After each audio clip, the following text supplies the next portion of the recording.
Setiap pagi di hotel bermula dengan rutin pembersihan yang teratur dan penuh tanggungjawab.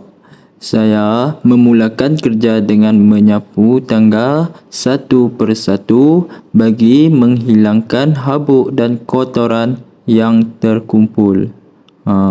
Selepas itu, tangga dimop dengan cermat supaya lantainya bersih, tidak licin dan selamat digunakan oleh tetamu serta kaki tangan hotel.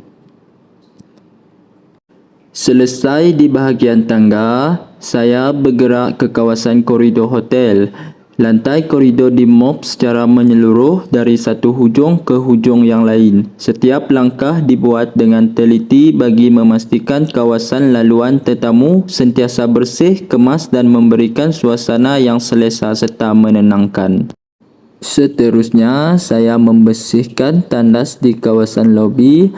Lantai tandas digosok menggunakan bahan pencuci khas untuk menanggalkan kotoran, kesan air dan bau yang tidak menyenangkan.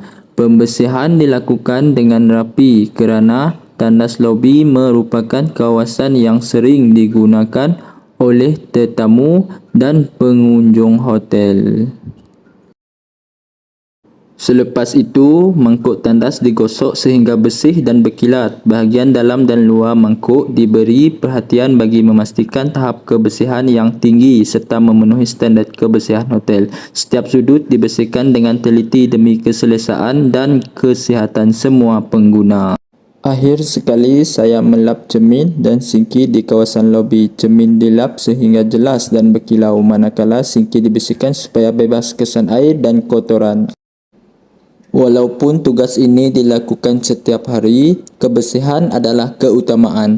Persekitaran hotel yang bersih bukan sahaja memberi keselesaan kepada tetamu, malah menjadi cerminan kualiti perkhidmatan yang ditawarkan.